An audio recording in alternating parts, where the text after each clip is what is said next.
Market linked products कोई भी हो, उसके ऊपर जो चार्जेस लगते हैं उनकी ट्रांसपेरेंसी होती है। आपको मालूम चलता है कि चार्जेस कितने लग रहे हैं। एनपीएस में जो मार्केट लिंक्ड प्रोडक्ट्स कॉमनली जैसे कि म्यूचुअल फंड्स है या यूलिप है, उनके मुकाबले में काफी कम होते हैं। तो आज हम बात करेंगे एनपीएस के बारे में, एनपीएस पर लगने वाले चार्जेस के बारे में। मेरा नाम है Pankaj Matpal, certified financial planner. स्वागत है आपका मेरे यूट्यूब चैनल पर। एनपीएस में सब्सक्राइब करने के लिए सबसे पहले आपको अपना परमानेंट रिटायरमेंट अकाउंट खोलना होगा। और दोस्तों, अकाउंट खुलता है पीएफआरडीए द्वारा अपॉइंटेड किसी भी पॉइंट ऑफ प्रेजेंस यानी कि पीओपी के पास। पीएफआरडीए पेंशन फंड का रेगुलेटर है, यानी कि pension fund regulatory and development authority. और पीओपी यानी कि पॉइंट ऑफ प्रेजेंस। ये पीओपी या पॉइंट ऑफ प्रेजेंस कोई बैंक हो सकता है, कोई कॉर्पोरेट हाउस हो सकता है, कोई बड़ा ब्रोकर हो सकता है। तो आपको अपना रिटायरमेंट अकाउंट किसी पीओपी के पास ओपन करना होगा। और दोस्तों, पीओपी के पास अकाउंट खोलने के लिए 200 रुपीज का चार्ज एप्लीकेबल होगा। तो सबसे पहले जब आप अपना परमानेंट रिटायरमेंट अकाउंट नंबर ले रहे हैं, उस वक्त आपको 200 रुपीज स्पेंड करने होंगे। एनपीएस में मिनिमम कॉन्ट्रीब्यूशन एक फाइनेंशियल ईयर में, टीयर 1 अकाउंट की हम बात कर रहे हैं, 1000 रुपीज होता है। और कोई अपर लिमिट नहीं है, आप कितने भी अमाउंट का यहां पर कंट्रीब्यूशन कर सकते हैं। लेकिन यदि हम टैक्स सेविंग के हिसाब से बात करें तो 50,000 रुपीज तक के कंट्रीब्यूशन पर आपको एडिशनल टैक्स बेनिफिट मिलता है, जो कि 80C की जो लिमिट है 1,50,000 रुपीज का जो डिडक्शन होता है, उसके अलावा यहां पर आपको टैक्स बेनिफिट मिलता है। तो यदि आप 50,000 रुपीज का कंट्रीब्यूशन कर रहे हैं तो ट्रांजैक्शन चार्ज 0.25% होगा, जो कि आपका 125 रुपए होगा। तो यदि आप एक साथ 50,000 रुपीज कंट्रीब्यूट करने के बजाय पार्ट में करते हैं तो हर बार या तो वो 0.25% होगा, यदि अमाउंट कम हो रहा है तो मिनिमम 20 रुपीज का आपको चार्ज यहां पर देना होगा। इसके अलावा परसिस्टेंसी चार्जेस है ₹50, यानी कि यदि आप पूरे साल में अकाउंट को एक्टिव रखते हैं, आप मिनिमम 1000 रुपीज यहां पर कंट्रीब्यूट करते हैं, तो आपको 50 रुपीज यहां पर पीओपी को और पे करने होंगे परसिस्टेंसी चार्जेस के रूप में। नॉन फाइनेंशियल ट्रांजैक्शन के लिए 20 रुपीज का चार्ज है, यानी कि अपने अकाउंट में आपको अपना ईमेल आईडी चेंज करना है, एड्रेस चेंज करना है, कोई भी नॉन फाइनेंशियल ट्रांजैक्शन करना है, तो यहां पर आपको 20 रुपीज पर ट्रांजैक्शन बेयर करना होगा। यदि आप ई एनपीएस के थ्रू कंट्रीब्यूशन कर रहे हैं, यानी कि एनएसडीएल या फिर कार्वी फिनटेक के थ्रू आप यहां पर कंट्रीब्यूट करना चाहते हैं, तो इस केस में 0.10% का आपको ट्रांजैक्शन चार्ज बेयर करना होगा। और ये चार्ज जो है मिनिमम 10 रुपये है। तो इस तरह से ट्रांजैक्शन के ऊपर चार्ज है, अकाउंट ओपन करने के लिए चार्ज है, अकाउंट एक्टिव रखने के लिए परसिस्टेंसी चार्जेस के रूप में आपको चार्जेस देने होंगे, और इसके अलावा भी और दूसरे चार्जेस यहां पर एप्लीकेबल होंगे, जिसका हम और अभी विस्तार से चर्चा करेंगे। ये जो चार्जेस थे, ये आपसे पीओपी यानी कि पॉइंट ऑफ प्रेजेंस जो है वो कलेक्ट करते हैं। लेकिन यहां पर और भी दूसरे स्टेक होल्डर्स हैं, तो उनके भी चार्जेस एप्लीकेबल होंगे, जैसे कि CRA, central record keeping agency, वो भी आपसे चार्जेस कलेक्ट करते हैं, लेकिन अपफ्रंट नहीं। आपकी जो यूनिट्स हैं, यूनिट्स को रिडीम करके वो चार्जेस कलेक्ट किए जाते हैं। अब ये जो सीआरए चार्जेस हैं, सेंट्रल रिकॉर्ड कीपिंग एजेंसी के चार्जेस हैं, ये आपको देखना होगा कि आपकी सेंट्रल रिकॉर्ड कीपिंग एजेंसी कौन सी है। ये आप चूज कर सकते हैं, एनएसडीएल या फिर कार्वी फिनटेक। तो के फिनटेक में जो चार्जेस हैं, अकाउंट ओपनिंग चार्जेस जो कि वन टाइम है 39.36 रुपीज है, और एनएसडीएल में चार्जेस 40 रुपीज है।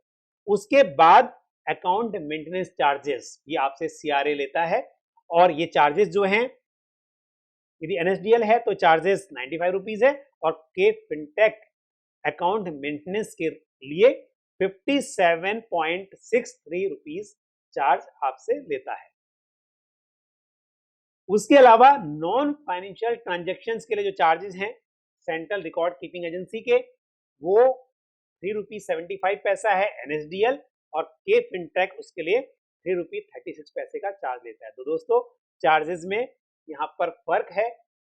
और एक बात ध्यान रहे, यदि आप पीओपी की बजाय डायरेक्टली ईएनपीएस का सहारा लेते हैं तो जो चार्जेस की मैंने बात की थी कि अकाउंट ओपनिंग चार्जेस या फिर दूसरे चार्जेस, वो आपके बच सकते हैं। तो एक तरह से म्यूचुअल फंड में जैसे बात करते हैं कि डायरेक्ट प्लान और रेगुलर प्लान, इसी तरह से यहाँ पर भी ये सुविधा आपके पास में है कि यदि आप ईएनपीएस के थ्रू सब्सक्राइब करते हैं तो कुछ चार्जेस आप बचा सकते हैं।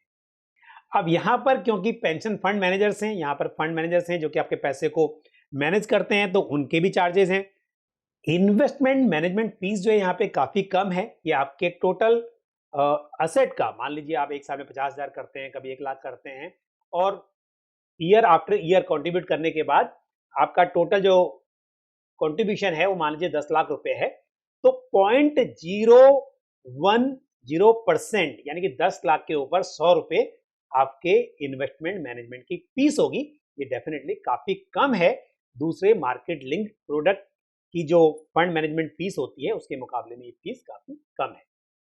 उसके अलावा दोस्तों एक एनपीएस ट्रस्ट की भी फीस होती है, रिइंबर्समेंट ऑफ एक्सपेंसेस, जो कि 0.005% है। तो यानी कि असेट अगर 10 लाख का है, अगेन मैं एग्जांपल यहाँ पे दे रहा था, तो 10 लाख का 0.005% यानी कि 50 रुपए का आपको सिर्फ यहाँ पर चार्ज होगा एनपीएस ट्रस्ट द्वारा।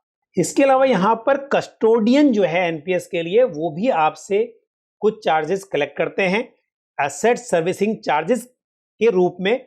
ये 0.0032% ऑफ द टोटल एसेट। तो जैसा हम उदाहरण की बात कर रहे हैं कि 10 लाख का टोटल एसेट है और उसका 0.0032% यानी कि 32 रुपए का चार्ज होगा। तो दोस्तों यहां पर चार्जेस बहुत सारे हैं, लेकिन फिर भी हम देखें ये टोटल चार्जेस जो हैं, ये चार्जेस म्यूचुअल फंड के चार्जेस के मुकाबले भी कम है और यूलिप के मुकाबले तो काफी कम है। और दोस्तों जिन चार्जेस की मैंने बात की, चार्जेस ऑल सिटीजन मॉडल, यानी कि वो मॉडल जिसके तहत कोई भी इंडिया का सिटीजन कंट्रीब्यूट कर सकता है, इन्वेस्टमेंट कर सकता है, हम उन चार्जेस की और उस मॉडल की बात कर रहे हैं जो सेंट्रल गवर्नमेंट के एम्प्लॉइज या फिर स्टेट गवर्नमेंट के एम्प्लॉइज एनपीएस में कंट्रीब्यूट करते हैं एज अ मैंडेटरी सब्सक्रिप्शन। उसके चार्जेस काफी कम हैं। ये ओपन मॉडल है ऑल सिटीजन्स के लिए, उसके ऊपर जो चार्जेस हैं उसकी हम बात कर रहे हैं और वो चार्जेस भी हमने देखा कि काफी कम है। लेकिन आपको इसकी जानकारी जरूर होनी चाहिए, जब भी आप इन्वेस्टमेंट करते हैं तो आपको पता होना चाहिए कि एक्चुअल रिटर्न्स जो भी जनरेट होंगे मार्केट में, उसके बाद चार्जेस कटने के बाद आपके हाथ में रिटर्न्स कितने आएंगे। दोस्तों अब एनपीएस में अपने नेट बैंकिंग के थ्रू या फिर डेबिट कार्ड, क्रेडिट कार्ड से भी इन्वेस्टमेंट कर सकते हैं, लेकिन ध्यान रहे यदि आप क्रेडिट कार्ड से इन्वेस्टमेंट कर रहे हैं तो उस केस में आपका जो भी कंट्रीब्यूशन है, जो भी इन्वेस्टमेंट अमाउंट है, उसका 0.75% चार्जेस एप्लीकेबल होंगे।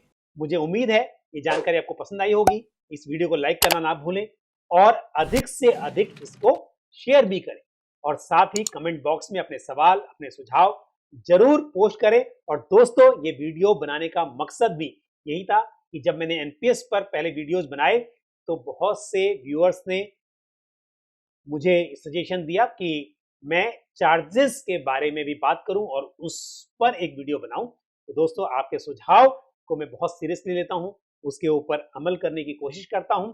इसी तरह से अपने सुझाव आप कमेंट बॉक्स में पोस्ट करते रहिए, और यदि आपने हमारा YouTube चैनल अभी तक सब्सक्राइब नहीं किया है तो उसे जरूर सब्सक्राइब करें और साथ ही बेल आइकन को भी प्रेस करें। इसी तरह की महत्वपूर्ण जानकारी के साथ आपसे फिर मुलाकात होगी। अपना ख्याल रखिए। Thank you. जय हिंद।